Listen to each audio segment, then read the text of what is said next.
مسلمانوں پر آفتیں آئی ہے. کیسی آفتیں؟ علماء کرام جانتے ہیں یہ ہلاکو اور چنگیز خان کی قیادت میں جب ان تاتاریوں کے فوج بغداد پر حملہ کیا. بغداد تھا دارالسلطنت، اسلامی دارالسلطنت. کہا کہ اس زمانے میں جب ہلاکو اور چنگیز خان کی قیادت میں 700-800 سال پہلے ہوا کیا، جب حملہ کیا کہا کہ 6 لاکھ مسلمانوں کو شہید کر دیا گیا. بغداد کی سڑکوں پہ خون کی ندیاں بہہ رہی تھی، پانی نہیں، خون کی ندیاں بہہ رہی تھی. کتابیں جلا دی گئی، بیوہ بہت ساری عورتوں کو بیوہ کر کے ان کی عزت اور عصمت کو پامال کیا گیا. بہت ظلم ہوا، بچوں کو مار دیا گیا. کہا اتنی بربریت، ظلم اور ستم وہاں ہوا ہونے کے بعد علامہ سعدی شیرازی فرماتے ہیں آسمارا حق ببد گر کو ببارت بر زمین بر سقوط ملک مستعصم امیر المؤمنین. کہا یہ آسمان جو پانی برساتا ہے، یہ پانی برسانے کے بجائے آسمان اگر خون کی ندیاں بہائے، آسمان بھی رونا شروع کر دے، روتے روتے آنکھوں سے آنسو ختم ہو جائے، اور آنسو ختم ہونے کے بعد خون آنکھوں سے جاری ہو جائے. انسان کی آنکھوں سے خون کیا، آسمان کی آنکھوں سے بھی اگر خون جاری ہو جائے. یہ تشبیہ ہے، علماء کرام جانتے ہیں اگر جاری ہو جائے تو آسمان کو حق ہے بغداد کی بربادی پر. وہ اگر خون کے آنسو ہوئے کہ ہلاکو اور چنگیز خان نے اتنا برباد کر دیا.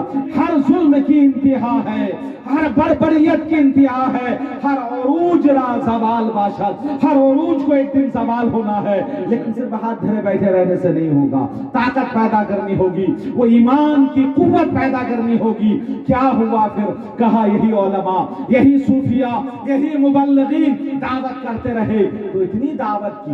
ایک ہاتھ میں بزنس کرتے تھے، ایک ہاتھ کے ذریعے، دوسرے ہاتھ میں قرآن ہوتا تھا. یہ صوفیاء جب گئے تو جانے کے بعد کیا کام کیا؟ انقلاب پیدا کر دیا. کیا کتنا بڑا انقلاب پیدا کیا؟ سننا چاہتے ہو؟ ہاتھ اٹھا کر کہہ دو ایک مرتبہ سبحان اللہ. ہلاکو اور چنگیز خان کی قیادت میں جو فوج، جو سپاہی اور لشکر آیا تھا، ان لشکروں نے کیا کیا؟ ان صوفیاء نے اسلام کی تبلیغ کرنا شروع کیا، علماء نے اسلام کی دعوت دینی شروع کی، انہیں بتانا شروع کر دیا. کیا آج بھی آپ کو بتانے کی ضرورت ہے؟ آپ سے جب کچھ سوال پوچھا جاتا ہے تو آپ خاموش ہو جاتے ہیں.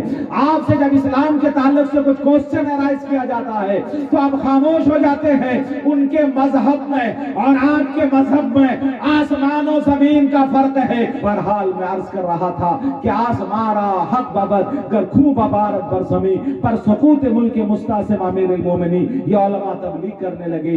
تبلیغ کرتے کرتے ہوا یہ علماء کافروں کو بھی سمجھانے لگے، ان سپاہیوں کو بھی سمجھانے لگے، فوجیوں کو بھی سمجھانے لگے جو بغداد کو ختم کرنے کے بعد کعبہ کو ڈھانے کے لیے آیا تھا. جب آیا تھا، منشا تھا، ارادہ تھا، ٹارگٹ تھا. آج تو بغداد ختم ہو گیا، کل ہم لوگ کعبہ پر حملہ کر دیں گے، یہ کعبہ کو توڑ ڈالیں گے. یہ ارادہ لے کر کے آئے تھے. لیکن ان علماء کی دعوت سے، ان صوفیاء کی دعوت سے، ان تقریروں سے ہوا یوں، وہی سپاہی اسلام کی دعوت سے مسلمان بن گئے. علامہ اقبال نے کہا ہے آیا فتنہ تاتار کے افسانے سے، پاسبا مل گیا کعبے کو صنم کھانے سے، پاسبا مل گیا کعبے کو صنم کھانے سے. یہ پاسبا جو کعبے کا بن گیا، آپ کہاں سے ملا؟ کہ وہی صنم کھانا تھا، وہی کافر تھا. تو کفرستان سے اسلام کا پھول کھل گیا. کیسے کھلا ہے؟ یہ علماء کی دعوت سے، ان صوفیاء کی دعوت سے. اس لیے ان علماء کو سمجھے، ان کی نصیحت کو حاصل کریں گے تبھی آپ کی کامیابی ہوگی. نصیحت آپ کے لیے بہت ساری ہے، میں کیا کیا نصیحت کروں؟